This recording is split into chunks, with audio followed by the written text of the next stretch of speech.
Hi there, Working Homeschool Moms. This is Charlotte from Charlotte Jones 24/7 and My Little Homeschool. And this is episode number 103 of the Strike a Balance podcast for Working Homeschool Moms. Today I have a great guest. I speak to Laura Hernandez from mamasystems.net, and we talk about how to implement systems into your life to make your life easier. We also cover things like how to delegate, having anchors in your life, and how they can help you to get the things done that you need to get done. As working homeschool moms, we all know that that is a lot. So this is definitely going to be an episode that you're going to want to listen to. But before we get to the episode, I'd be ever so grateful if you could rate, review, or subscribe to the podcast, or you could forward this episode to another working homeschool mom who also needs some help in getting everything done in her very busy day. Thank you so much and enjoy the episode.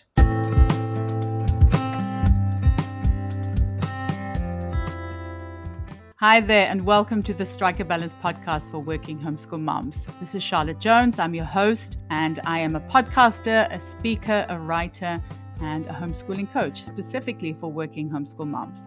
I've been homeschooling my neurodivergent twin boys since 2017, and I've been a working homeschool mom since 2017. So I know it can feel really overwhelming to keep all the balls in the air all the time. So each week I chat about tips and strategies for being a happy and thriving working homeschool mom. I cover things like time management, homeschooling, mindset, and lots of other juicy topics like that. I also speak to awesome and inspiring women who manage to juggle homeschooling and work successfully and find out what their secrets are. And I also welcome experts who can help you on your working homeschool mom journey. I have lots of ways to support you, so be sure to check them out in the show notes. You can download my time audit as your first step to managing your time better. I have a Facebook group for working homeschool moms that you can join as well. And be sure to sign up to my newsletter for weekly updates. And if you need additional support, you can join the WHM Collective, which is a supportive community of working homeschool moms where we delve deeper into topics that are going to help you thrive as a working homeschool mom. Or if you need one-to-one support, be sure to book in a session with me. I'm so excited for you to be here, and I know you'll get so much value out of this episode. So let's get started.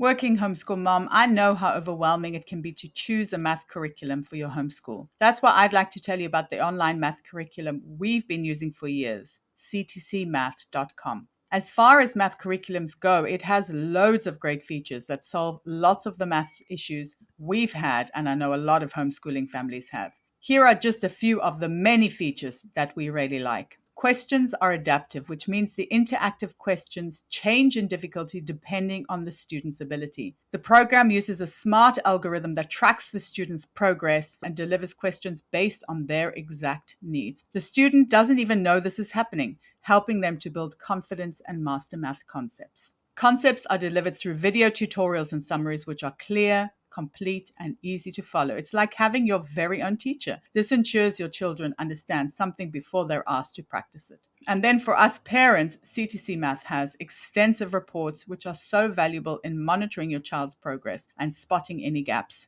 And they offer a 12-month money-back guarantee if this curriculum is not for you and your family. CTC will provide a full refund, no questions asked. But I think the most important thing is a whole lot less stress when it's math time for both parents and kids. You get to outsource math with confidence, and your kids get a fantastic tailor-made program that makes learning and mastering math enjoyable and positive. Visit CTC Math today to start your free trial. CTC Math is also offering you, listener, an amazing special. When you go to ctcmath.com/MLH, you can get a half price discount plus a bonus 6 months for free. That's ctcmath.com/MLH. Today, I am thrilled to welcome Laura Hernandez onto the podcast. Laura is a wife and the mom to 10 amazing people. She is the founder of Mama Systems, a coaching business that helps mamas bring peace to their homes through systems so that they can be intentional with their people and show up as the best mama possible. I'm so excited to dive into our topic today. We're going to be talking about so many topics that are relevant to working homeschool moms. So welcome to the podcast. Oh my goodness, I'm so excited to be here. Thank you for having me. So let's start by talking about systems. What are some systems for homeschooling working and getting the household taken care of? Yeah, so I like to define systems as anything that takes the brain work away from us, right? So anything where we don't have to make a decision, where we can come to the table and it's already made for us so that we can be present with our people and be intentional with them. And that way we can live less reactionary lives and more like responding lives, you know? And so this can look like having a chore system in place in your home where kids are doing things to help around the house. It can look like having groceries delivered, having things on automation, like the pest guy coming every 6 months or however often he comes, where you do not have to think about a thing, you know? So those are kind of some of the things that I help mamas with, is like putting those systems in place. For homeschool moms, I think it's really important that we can figure out what exactly we want in our homeschool day and what our priorities are. Because what I want in my homeschool day is a lot different than probably what you want. What's important to you is not what's important to me. So there's no like one size fits all system, right? It's a matter of looking at our lives and looking at what we want to prioritize. Absolutely. I love that because I think lots of people do kind of push, this is the system that works and this is the only system that works. But I think the flexibility to kind of mold a system around your family is so very important. Yeah, it's the only way to do it. Absolutely. Yes, because we all live such very different realities. And I think it's also maybe when you kind of go onto Instagram, I know I did at the beginning of my homeschooling journey, and I thought, oh, everybody's doing these things and I tried them at home and they just didn't work. And it kind of makes you start feeling bad about yourself and the way that you are homeschooling, or, the way your house looks or things like that too. Absolutely. I'm thinking, I saw so many people with their children nature journaling, and I cannot tell you how many nature journals I purchased, and we did like a thing and that's it. We just abandoned it.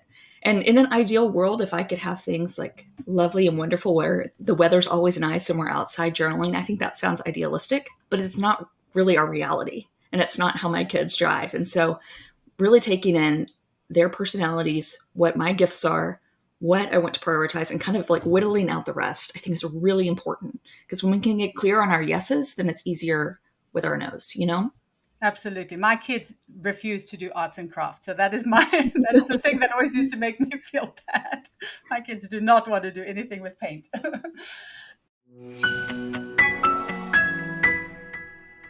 The WHM Collective is a monthly membership on Patreon that was created with you in mind, working homeschool mom. If you're just starting out on your journey, or if you're finding it difficult to find your groove, then the WHM Collective is definitely the membership for you.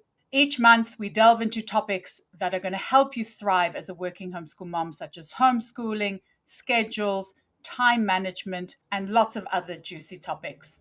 I know how busy life is for you, working homeschool mom, and I know how complicated life is too. So that's why this membership is super simple. Each month, there's one live workshop, one ebook, and one session of office hours where you can have your questions answered in real time. In addition, you'll get one free coaching session per membership and an added bonus of having access to all past content, which you can work through in your own time.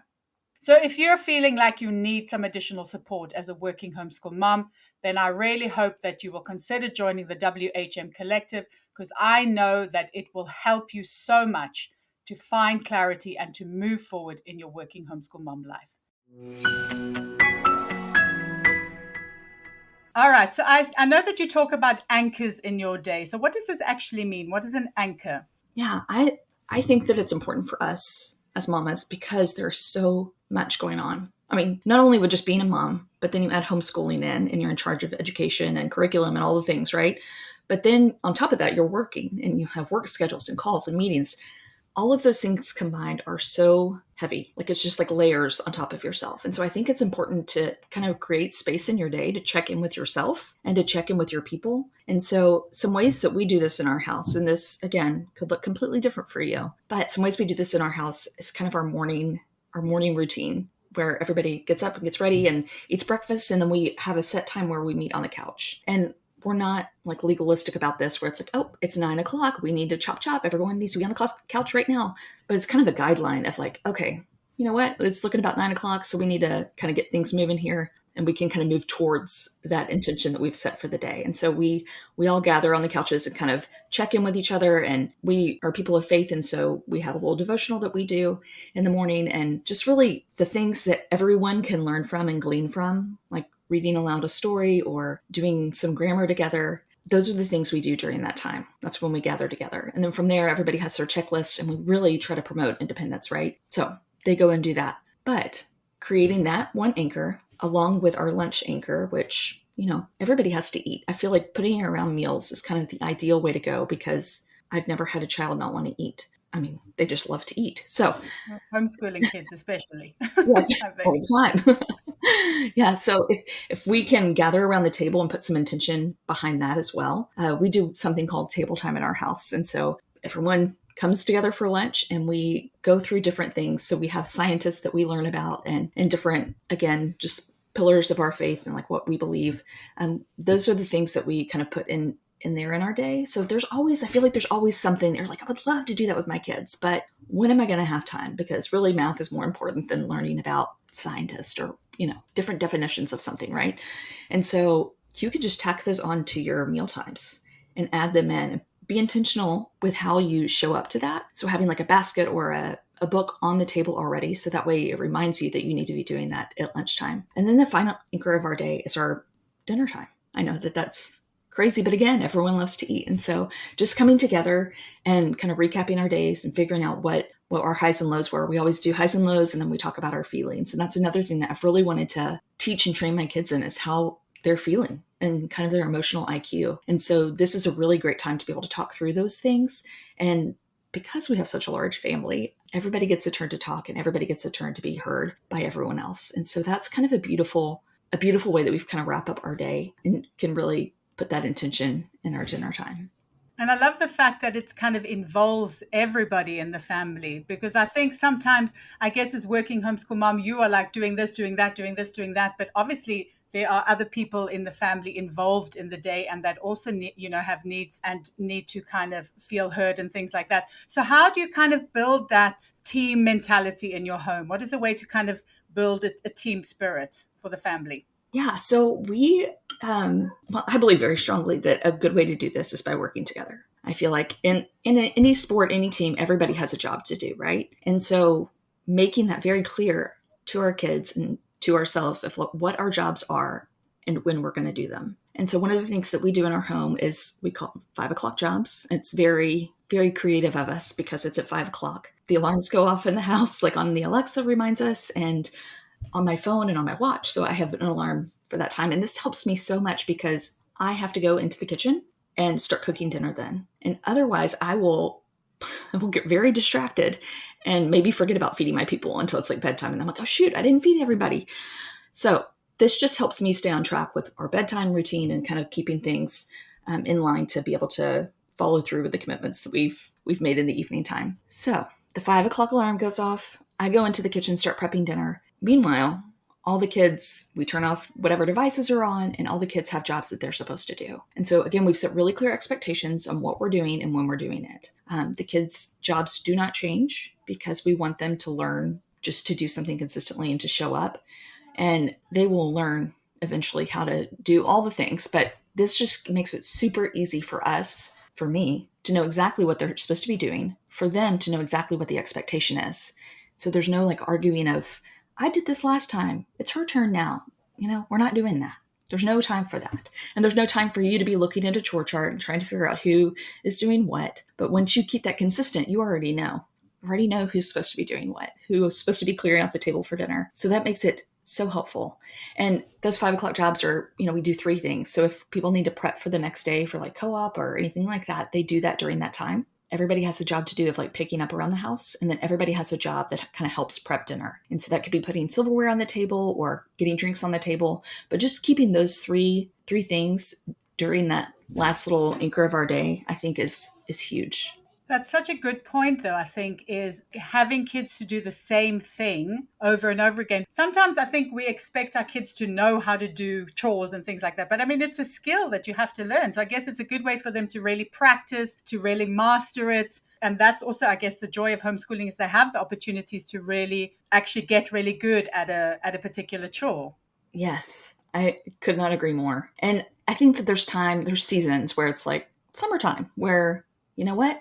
That's when we can spend the extra time and work on flattening out, ironing out those skills that may not be that great. Absolutely, yes. And so, as a working homeschool mom, I think many of us feel like we need to do everything. I guess we've taken on this responsibility of working and of educating our kids and obviously keeping house and all that kind of stuff. Not possible to do it all. So, what about delegation? How can working homeschool moms learn to delegate? Because it can sometimes be really hard to relinquish control. It can be. This is kind of where I encourage mamas to really think about what they and only they can do. So I know that I'm the only one who can like sit and snuggle with my little boy and fill up his love tank. And that's important. Like, that's really important. And so I need to make space in my day for that. But you know what? I'm not the only one in the world who knows how to shop for groceries. Somebody else can do that for me. I'm not the only one in the world who can teach my kids chemistry, because I don't think I could teach my kids chemistry. But delegating some things like that out, like teaching things or jobs around the house, cleaning people, like however you can delegate out, whether it's paid, whether it's switching off with another mom, like seeing her giftings and seeing your giftings and you guys trade. Those things are so important because it frees you up to be able to show up abundantly for the things that are important to you. Yes, that's such a good point. And I guess it also gets back to kind of knowing exactly what your values are as well, what is truly important for you, because I think we might want to do it all, but obviously it's impossible and some things do need to go or do need to be let go. Yeah. I actually have a free little gift I would love to give your listeners. And it's the title of it is I Know You Can Do It All, but Please Don't. And it kind of goes through the just creating a chore system in your home and how you can do that effectively with your kids and age appropriate chores and all of those things. So definitely have that in the show notes. But I think that's funny that you're saying that because we don't need to do it all. Exactly. That's amazing. Yes, I'm going to get that for myself too. And then something which I know a lot of us struggle with is self-care. So how do you find time for self-care when you are like super busy with all the things? Yeah, oh my goodness. I mean, this is so hard. It's so hard to find those niches. It's so hard to rewrite the story in your brain that you are worth it and that you need that. I think that we often give and give and give and kind of run ourselves dry. And then we have nothing left for ourselves, right? We have nothing left for our husband. We're just done. And so it's really important. I think that that is the most important thing that we can do in our day is kind of start it out caring for ourselves and closing it out caring for ourselves. And what that means, I have no idea. It is all up to the person, right? Because I could say you need to go get a manicure every week and that's your self-care, but that may be torture for you. You may hate people touching your feet, right? So it does not matter what I think it should be. What do you think it should be? What do you need in the morning? And I think kind of walking through those steps of really thinking through, okay, I need time of quiet before my kids get up because I'm not a kind mom if they wake me up. Like I know that for sure. And so I need that time. So carving out that time in the morning for myself to kind of just get myself ready for the day, I think is so important for me. Again, yours could be like you're running 5 miles every morning. That would not be life-giving to me. I would die. Like it would be awful. So really kind of assessing like what is important to you, how can you get filled up? And we need to create that space, move some things around.